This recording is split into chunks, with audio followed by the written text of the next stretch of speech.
Moby-Dick by Herman Melville. Chapter 1. Loomings. Call me Ishmael. Some years ago, never mind how long precisely, having little or no money in my purse, and nothing particular to interest me on shore, I thought I would sail about a little and see the watery part of the world.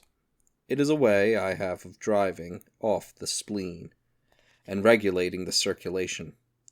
Whenever I find myself growing grim about the mouth, whenever it is a damp, drizzly November in my soul, whenever I find myself involuntarily pausing before coffin warehouses and bringing up the rear of every funeral I meet, and especially whenever my hypos get such an upper hand of me, and it requires a strong moral principle to prevent me from deliberately stepping into the street and methodically knocking people's hats off, then I account it high time to get to sea as soon as I can. This is my substitute for pistol and ball. With a philosophical flourish, Cato throws himself upon his sword. I quietly take to the ship.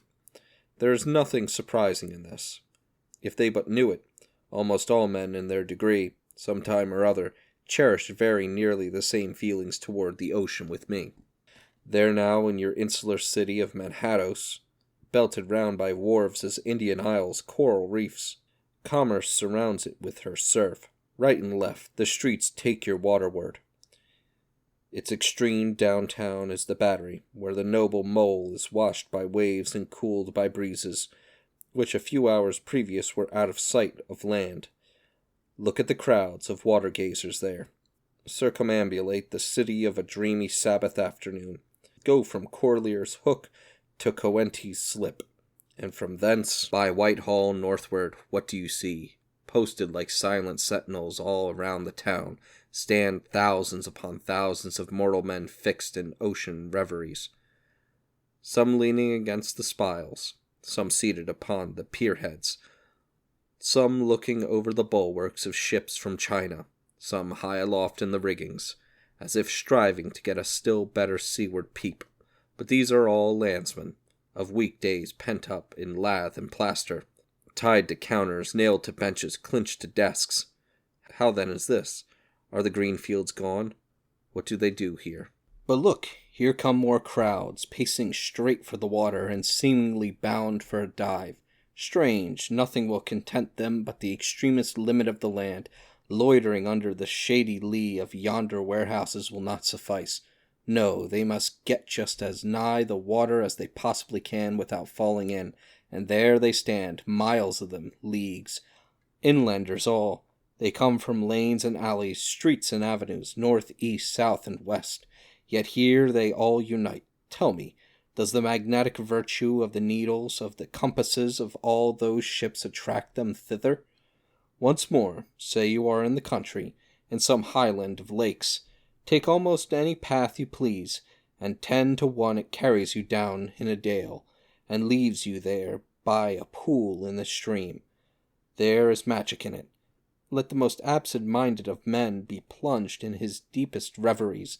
Stand that man on his legs, set his feet a-going, and he will infallibly lead you to water, if water there be in all that region. Should you ever be athirst in the great American desert, try this experiment, if your caravan happen to be supplied with a metaphysical professor.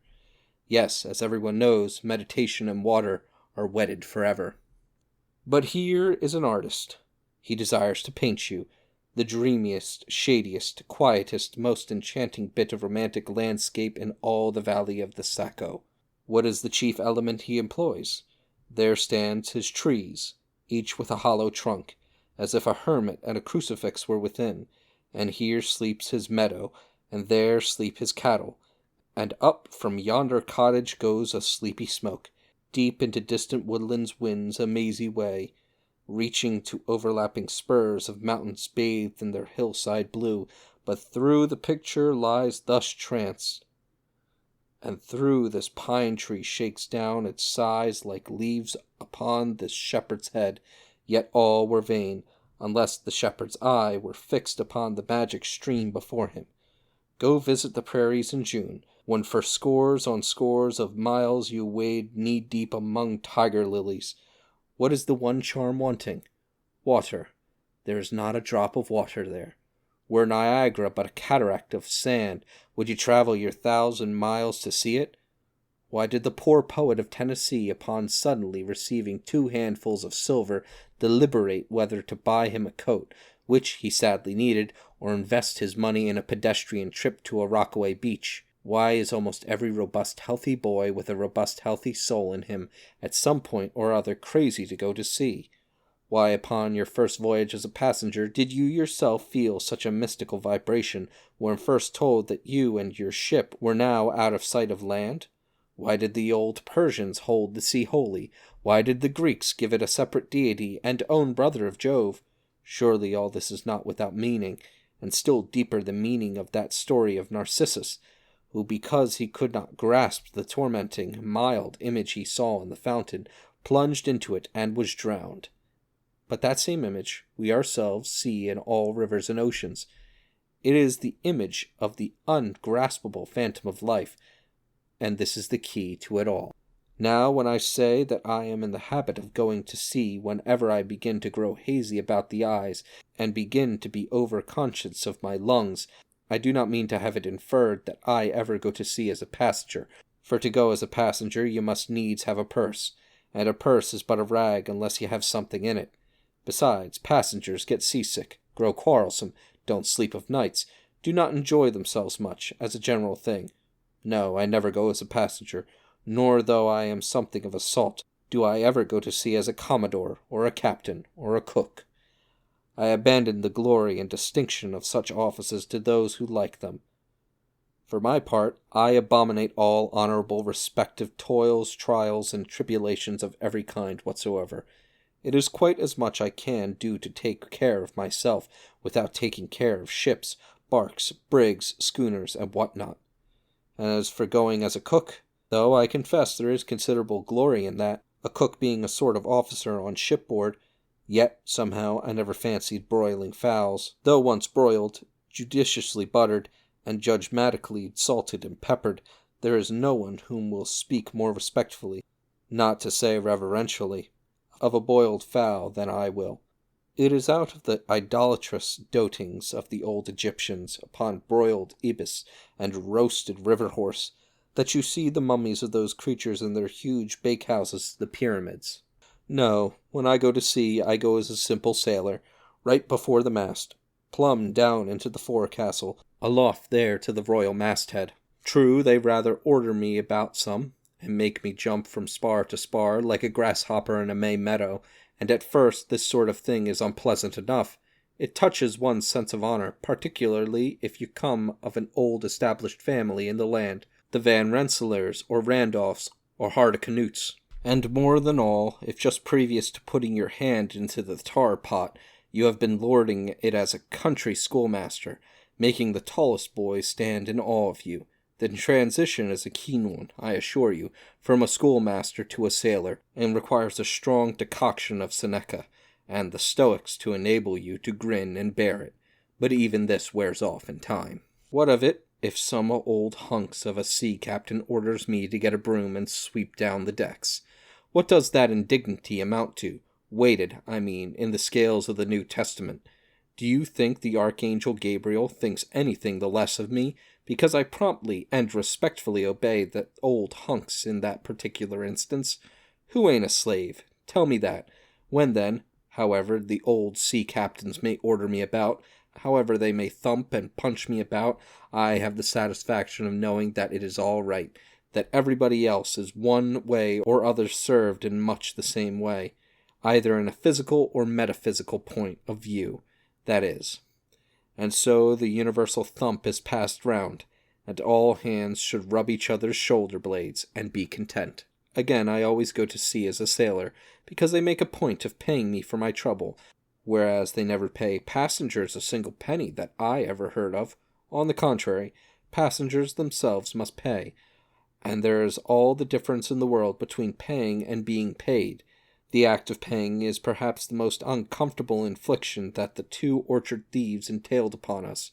But being paid, what will compare with it? The urbane activity with which a man receives money is really marvelous, considering that we so earnestly believe money to be the root of all earthly ills, and that on no account can a moneyed man enter heaven. Ah, how cheerfully we consign ourselves to perdition. Finally, I always go to sea as a sailor, because of the wholesome exercise and pure air on the forecastle deck, for as in this world, headwinds are far more prevalent than winds from astern, that is, if you never violate the Pythagorean maxim, so for the most part the Commodore on the quarter-deck gets his atmosphere at second hand from sailors on the forecastle. He thinks he breathes it first, but not so. In much the same way do the commonalty lead their leaders in many other things, at the same time that the leaders little suspect it. But wherefore it was that after having repeatedly smelt the sea as a merchant sailor, I should now take it into my head to go on a whaling voyage, this the invisible police officer of the fates, who has the constant surveillance of me, and secretly dogs me, and influences me in some unaccountable way, he can better answer than any one else.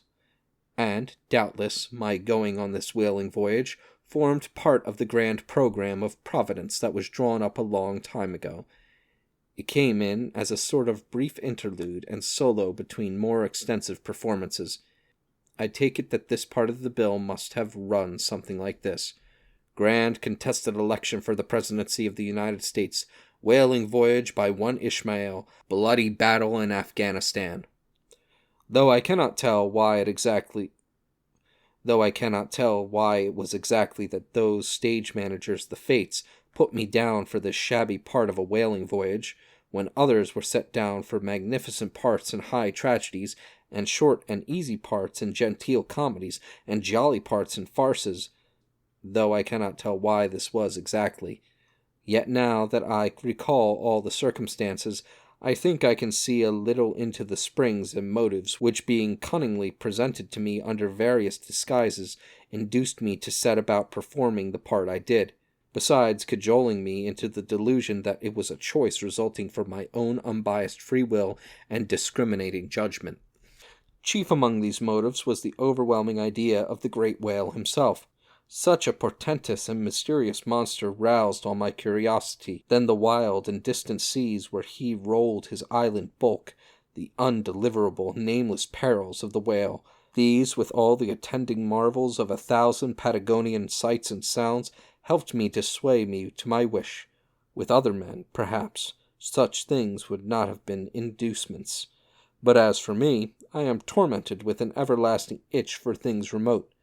I love to sail forbidden seas, and land on barbarous coasts. Not ignoring what is good, I am quick to perceive a horror, and could still be social with it, would they let me, since it is but well to be on friendly terms with all the inmates of the place one lodges in. By reason of these things, then, the whaling voyage was welcome. The great floodgates of the wonder world swung open, and in the wild conceits that swayed me to my purpose, two and two there floated into my inmost soul, endless processions of the whale, and, midmost of them all, one grand hooded phantom, like a snow hill in the air.